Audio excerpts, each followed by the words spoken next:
BRS ప్రభుత్వంలో ఇన్ని ఘోరాలు జరిగాయా? ప్రజలందరూ ఆశ్చర్యపోయేలా సంచలన విషయాలు బయటకు వస్తున్నాయి. ప్రభుత్వంలో జరిగిన ఫోన్ ట్యాపింగ్ వ్యవహారం తవ్వినా కొద్దీ కొత్త అంశాలు తెరపైకి వస్తున్నాయి. ఇప్పటికే అరెస్ట్ అయిన ఎస్ఐబి అధికారులు టాస్క్ ఫోర్స్ పోలీసులకు ఇచ్చిన కన్ఫెషన్ స్టేట్మెంట్లలో ట్యాపింగ్ ఆపరేషన్ బహిర్గతమైంది. అందరి వేళ్లు పెద్ద అయిన కేసీఆర్ వైపే ఉన్నాయి. దుబ్బాక అసెంబ్లీ ఉప ఎన్నికతో మొదలైన ట్యాపింగ్ ఆపరేషన్ గతేడాది అసెంబ్లీ ఎన్నికల వరకు కంటిన్యూ అయింది. ఢిల్లీ లిక్కర్ కేసులో కవిత పేరు తెరపైకి రావడంతో బీజేపీని టార్గెట్ చేసిన కేసీఆర్ చివరకు బిఎల్ సంతోష్ ను అరెస్టు చేసే వ్యూహాన్ని పోలీసులకు అప్పగించారు. మొయినాబాద్ ఫామ్ హౌస్ ఎపిసోడ్ పై సర్వేలెన్స్ అప్పటి ఎమ్మెల్యే పైలట్ రోహిత్ రెడ్డి ఇంట్లో ఆడియో వీడియో రికార్డింగ్ సైతం కేసీఆర్ కనుసన్నలోనే జరిగిందని ఆ స్టేట్మెంట్లలో స్పష్టమైంది.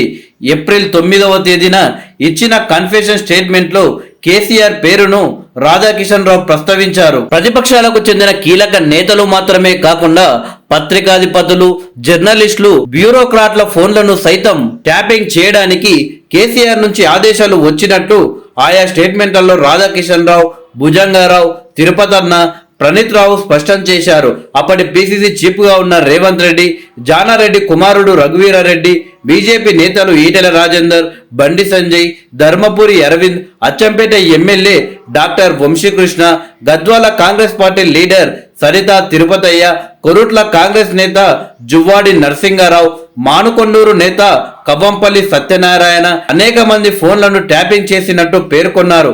ఇప్పటి ఇంటెలిజెన్స్ చీఫ్ ప్రభాకర్ రావు ద్వారా జరిగిన ఈ వ్యవహారంలో ప్రణీత్ రావు తన టీంతో మొత్తం ఆపరేషన్ నడిపినట్లు క్లారిటీ ఇచ్చారు. మరోవైపు ఫోన్ ట్యాపింగ్ నిఘా పలువురు బ్యూరోక్రాట్ల పైన కొనసాగుతుండడంతో దాన్ని గ్రహించిన చాలా మంది ఆఫీసర్లు రెగ్యులర్ ఫోన్ కాల్స్ మాట్లాడడానికే భయపడేవారని భుజంగారావు తన స్టేట్మెంట్లో పేర్కొన్నారు. ఆఫీసర్లు ప్రత్యామ్నాయంగా వాట్సాప్, సిగ్నల్, షేర్ షాట్ లాంటి ప్లాట్ఫామ్లను ఎంచుకున్నారని తెలిపారు. ఇవన్నీ ఎన్క్రిప్టెడ్ టెక్నాలజీ ఆధారంగా పనిచేస్తున్నందున ఇంటర్నెట్ ప్రోటోకాల్ డాటా రికార్డ్స్ ఆధారంగా విశ్లేషించేవారమని, ఇంటర్నెట్ కాల్స్ ద్వారా జరిగే కమ్యూనికేషన్ ట్రాక్ చేసేవారమని తెలిపారు. నాటి ఇంటెలిజెన్స్ చీఫ్ ప్రభాకర్ రావు, ప్రణీత్ రావు సంయుక్త ఆపరేషన్ లో భాగంగా ఇదంతా జరిగేదన్నారు.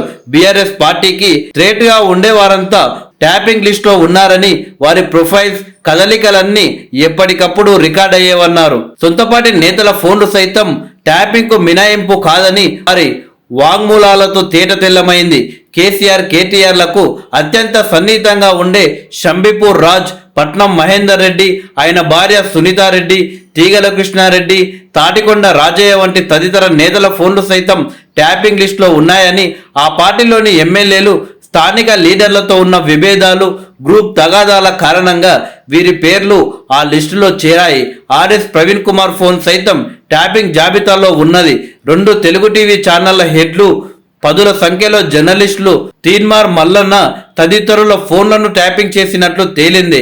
ప్రతిపక్షాలతో సంబంధాల్లో ఉండే వ్యాపారవేత్తలు, పారిశ్రామికవేత్తలు, ఆర్థిక సహకారం అందించేవారు బాధితులుగా మారారట.